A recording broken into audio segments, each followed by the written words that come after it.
भगवान श्री कृष्ण के अंतिम संस्कार में उनके शरीर का कौन सा अंग नहीं जला था। कौरवों के अंत के लिए सिर्फ महाभारत को नहीं जाना जाता है, बल्कि यहीं से श्री कृष्ण के अंत की भी शुरुआत हुई थी। श्रीमद् भगवत गीता के अनुसार बेटे दुर्योधन की मृत्यु से दुखी गांधारी ने ही कृष्ण को मृत्यु का श्राप दिया था। मान्यताओं के अनुसार सालों पहले मर चुके कृष्ण का दिल आज भी धरती पर धड़कता है। वीडियो में आगे बढ़ने से पहले हमारे YouTube चैनल जीवन ज्ञान संगम को लाइक सब्सक्राइब करें और कमेंट में जय श्री नारायण लिख दें। आपका कल्याण ही कल्याण होगा। माना जाता है कि जब महाभारत के युद्ध के 36 साल बाद श्री कृष्ण एक पेड़ के नीचे योग समाधि ले रहे थे, तभी जरा नाम का एक शिकारी एक हिरण का पीछा करते वहां पहुंच गया और उसने श्री कृष्ण के हिलते हुए पैरों को हिरण समझ लिया और तीर चला दी। ये सब देख शिकारी श्री कृष्ण के पास पहुंचा और अपनी भूल के लिए कृष्ण से माफी मांगने लगा। तब कृष्ण ने उसे समझाया कि उनकी मृत्यु निश्चित थी और श्री कृष्ण ने कहा कि त्रेता युग में लोग मुझे राम के नाम से जानते थे। राम ने सुग्रीव के बड़े भाई बाली का छिपकर वध किया था और इतना कहते ही कृष्ण ने अपना शरीर त्याग दिया। श्री कृष्ण की मृत्यु के बाद ही कलयुग की शुरुआत माना जाता है। इसके बाद अर्जुन जब द्वारका पहुंचे तो उन्होंने देखा कि कृष्ण और बलराम दोनों ही मर चुके हैं। दोनों की आत्मा की शांति के लिए अर्जुन ने उनका अंतिम संस्कार कर दिया। वही कहा जाता है कि श्री कृष्ण की मृत्यु के बाद उनका पूरा शरीर जलकर राख हो गया, लेकिन उनका हृदय राख नहीं हुआ।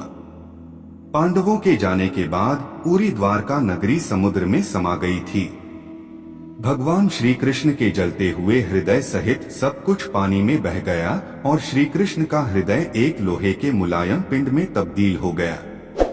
माना जाता है कि अवंतिकापुरी के राजा इंद्रद्युम्न भगवान विष्णु के बड़े भक्त थे और उनके दर्शन पाना चाहते थे। एक रात उन्होंने सपने में देखा कि भगवान विष्णु उन्हें नीले माधव के रूप में दर्शन देंगे। राजा अगली सुबह नीले माधव की खोज में निकल पड़े। जब उन्हें नीले माधव मिले तो वे इसे अपने साथ ले आए और भगवान जगन्नाथ मंदिर की स्थापना कर दी। एक बार नदी में नहाते हुए राजा इंद्रद्युम्न को लोहे का एक मुलायम पिंड मिला, तो लोहे के नरम पिंड को तैरता देख राजा आश्चर्य में पड़ गए। इस पिंड को हाथ लगाते ही उन्हें कानों में भगवान विष्णु की आवाज सुनाई दी। भगवान विष्णु ने राजा इंद्रद्युम्न से कहा, ये मेरा हृदय है जो लोहे के एक मुलायम पिंड के रूप में हमेशा जमीन पर धड़कता रहेगा। राजा तुरंत उस पिंड को भगवान जगन्नाथ मंदिर ले गए और सावधानी के साथ उसे मूर्ति के पास रख दिया। राजा ने उस पिंड को देखने और छूने से सभी को इनकार कर दिया। ऐसा कहा जाता है कि पिंड के रूप में मौजूद कृष्ण के दिल को आज तक कोई देख या छू नहीं पाया है।